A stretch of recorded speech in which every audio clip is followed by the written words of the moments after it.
Welcome to Narrowboat at James built. Hope you're well, thanks for joining me. This is day 2 of our trip to Crick. This was our mooring here overnight in Marsworth, which was absolutely lovely, and we're going to make our way upstream towards, I think we're going to 3 locks. There's a pub there after the lock, so but we've got quite a lot of locks to do today. I think there is 12. Rob's in charge of all this kind of information, but yeah, I think there's 12 locks to do. We've got about 8 miles, so yeah, a fair old stint today, but this is the biggest part of the journey, and then I think it's easier after this. Making our way up through Marsworth, and there's Sweary Dan on Foulmouth, and we're just about to moor up here on our first lock of the day.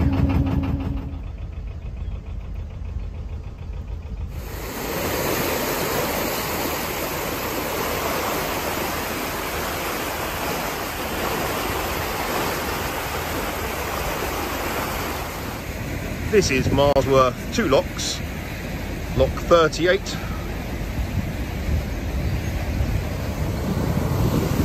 37 down there. Right, out of our first lock of the day, straight into our second.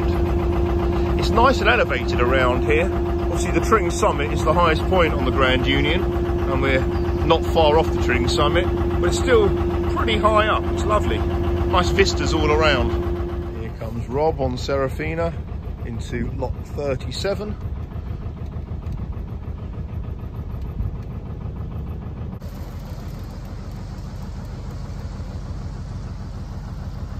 Okay, we've done 2 locks, and now we are not far off a little village called Cheddington, which is where the scene of the Great Train Robbery was, and there's a bridge called Train Robbers Bridge, and I think we might be able to see it from the canal, although it's quite heavy foliage, obviously being the peak of the springtime, so we might not get a glimpse, but we'll see. There it is, Train Robbers Bridge. Just make it out over there. Oh, boat coming.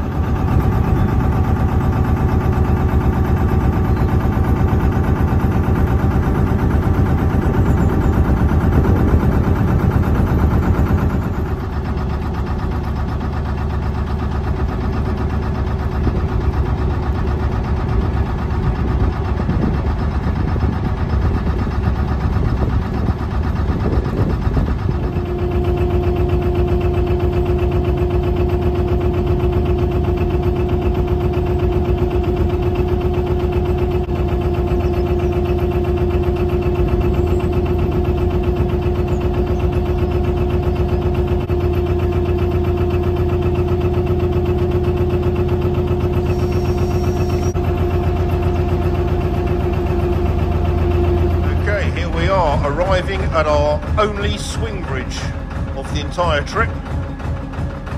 Well, it's a tricky one. Okay, this swing bridge operates from the offside, so basically what you need to do if you're on your own is park your boat on that side, open it, get back on your boat, move through, but tuck your boat in there so you can use your boat to get back onto the other side, close it, and then your boat is on this side. It's a bit of a rigmarole, to be honest, but as there's 2 of us, then it's going to be quite easy for me. I can hear Rob's horn, so he's coming through that nice angled bridge. I'll open the swing bridge for him, and then I'll jump across his boat, move mine through, and then leave mine there, come back and close it.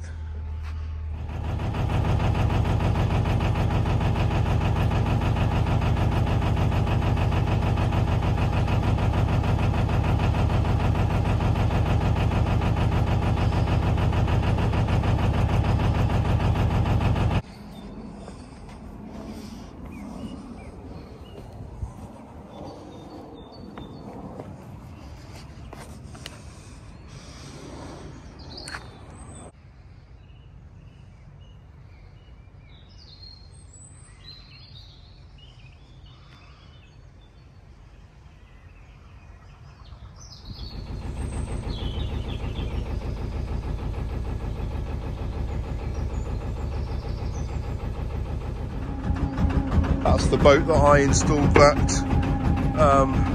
Penguin stove. The lady with the water filtration system. Nice to see that boat on the cut.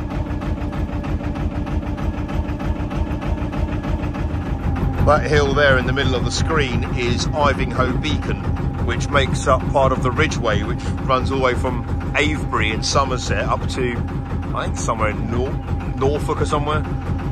I used to live on a road just off there, but yeah, this kind of round here, this makes up the Dunstable Downs. You can see kind of towards Dunstable over there. Amazing views around here. Right, we are approaching our 5th lock of the day. Right, just making our way through this lock here. Some of you may recognise this boat. This is Chris Mears.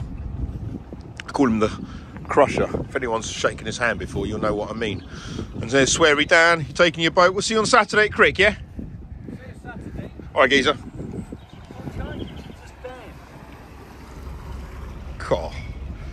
That is a nice paint job though, mate. You have done well. There we go, slow control. See you later, Chris. Cheers, James. See you, mate. See you, Dan. Work out what that thing is there in the distance. It's either a film set or some kind of medieval village.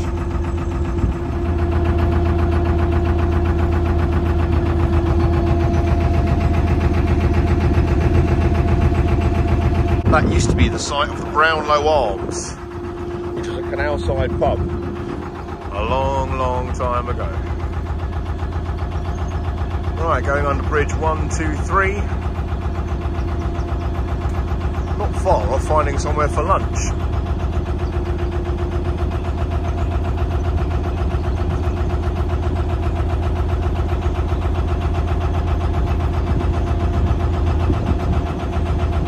Yeah, in the head in the distance, there's that film set. I've just been told by someone who's living on a boat on one of the offside moorings that it's a film set. I couldn't hear what he said though for what movie it is. That looks amazing. Looks like we're driving past HS2 in Harefield with all those cranes.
Okay, we are back on the move after having stopped by this film set for lunch.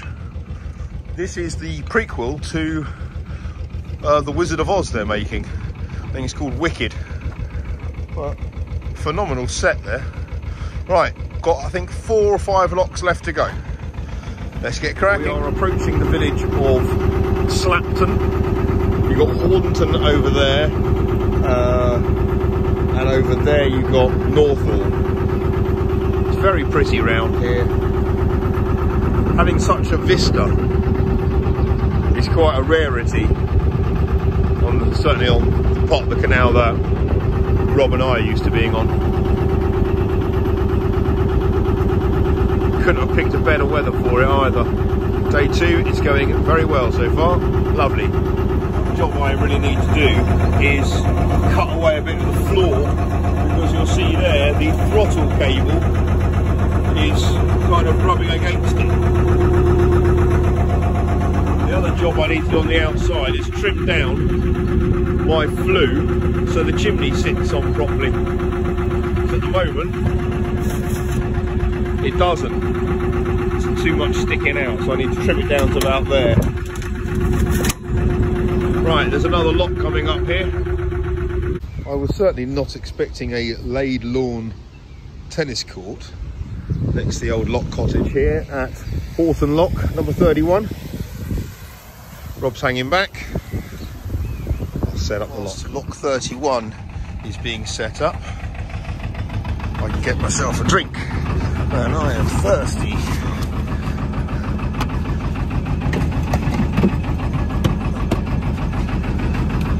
Excellent. 5 degrees.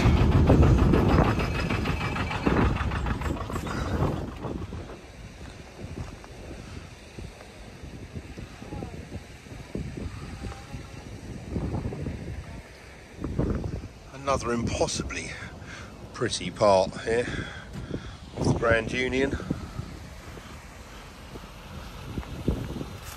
The first part of this journey has been quite lock heavy, and we've been kind of going around a bit of a bend around Marsworth, but now we're on basically on a northerly trajectory going up, so we're actually making pretty good ground now.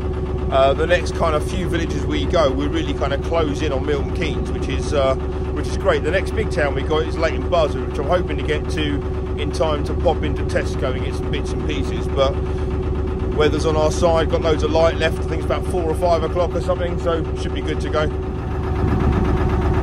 I remember this glamping resort from the last time I came through here on my way to Berkhamsted on my maiden voyage, and it looks like it's grown in size somewhat. They look lovely. What a lovely setting.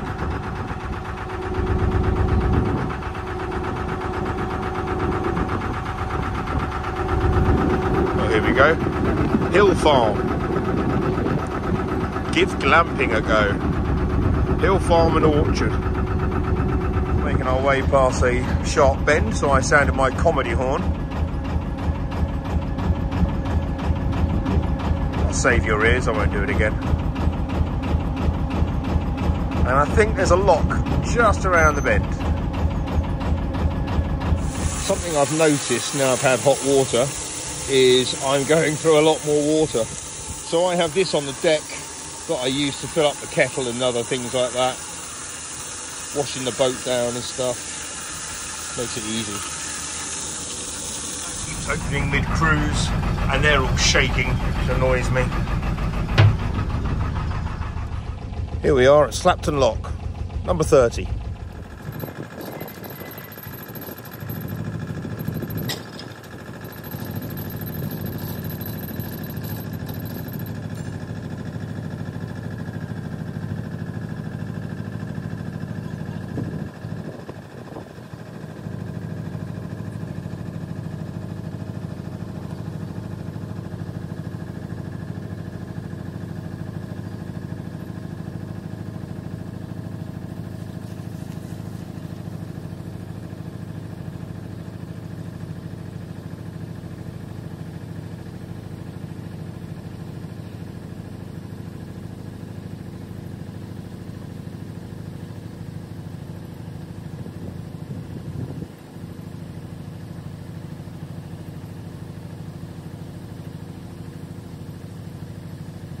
Here at Slapton Lock, number 30, is another example of the old, when they were narrow gauge locks. Oh, that's a dead fish there. When they were narrow gauge locks, there were two. There was one there and one there. That's before they widened the Grand Union.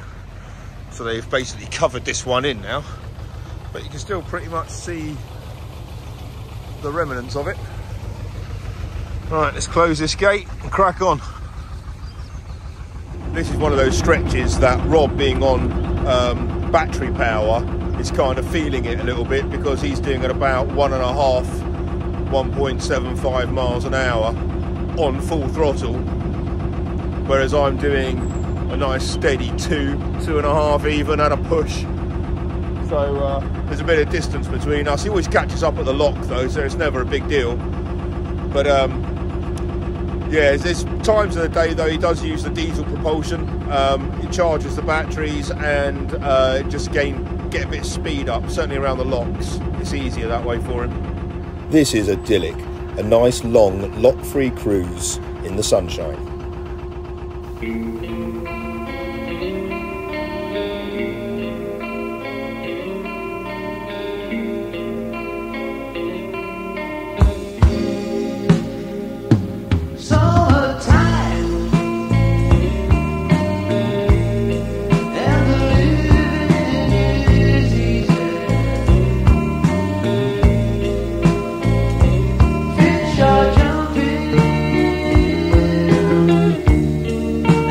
Got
Okay, Grove Church lock number 29.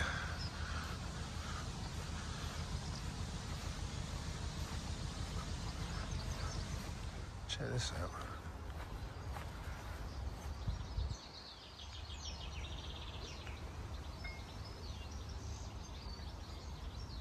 The guy was telling me that he's lived there.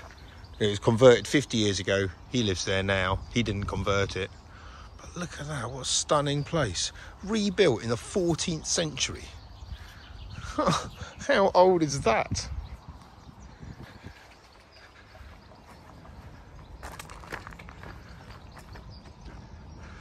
Okay, so we've got 3 locks to go until the top of the 3 locks flight. 6 locks to the bottom.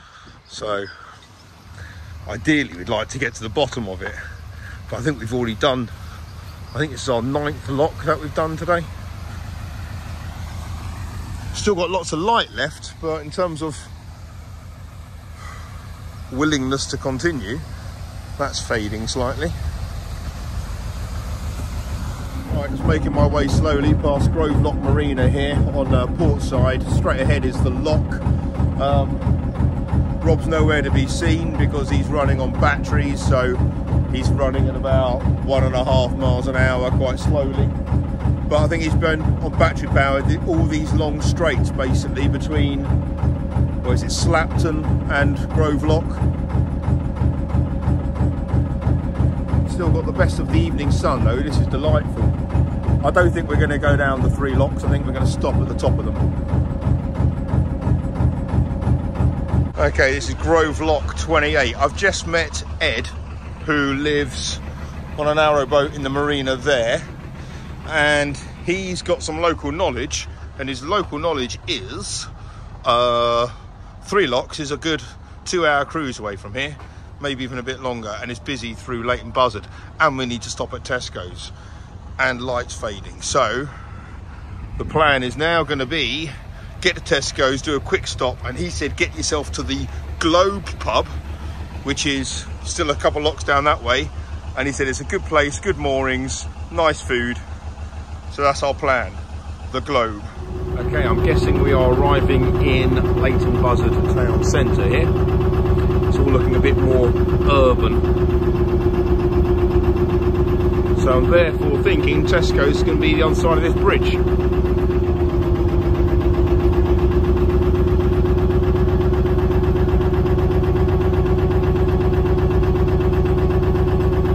The remnant from the canals of yesteryear. Oh, boat coming. Ah, here we go, the shopping stop. Maximum stay of 2 hours. That'll do me. There's Tesco's.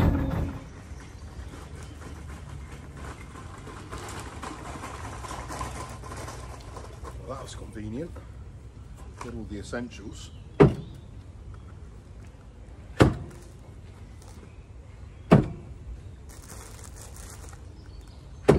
Okay, thank you Tesco's. We're off again.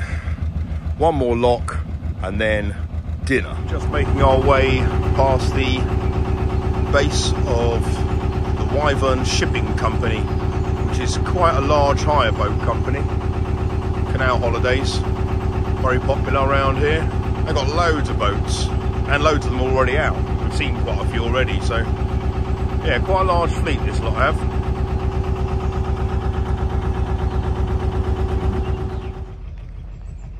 Okay, we're definitely making this our last lock of the day. There's a boat coming up, so we're just going to wait here for a sec. Absolutely stunning, these houses here on the offside. Most of them have got boats. Well, nice. 5 minutes past 9. We're right by the Globe Inn, and they stopped serving food at 9. Typical. Right, just sitting down looking at this now. I think we have to replan this. Basically, we're meant to be in 3 locks tonight, and then tomorrow we're going to leave 3 locks to get to Cosgrove. We've got to get to Cosgrove tomorrow night. So for tomorrow, we've basically got to go from here, which is the Globe Inn, just outside Linslade, all the way through Milton Keynes to Cosgrove. So we've got to do 18 miles and only 5 locks, whereas today we did 8 miles and 12 locks. So there's not many locks tomorrow, and 3 of them are all together, so that will kind of get them done and out the way. Right, just enough time to slap some paint on my stern doors and get to bed. Big day tomorrow. Thanks for watching. See you tomorrow. Bye bye.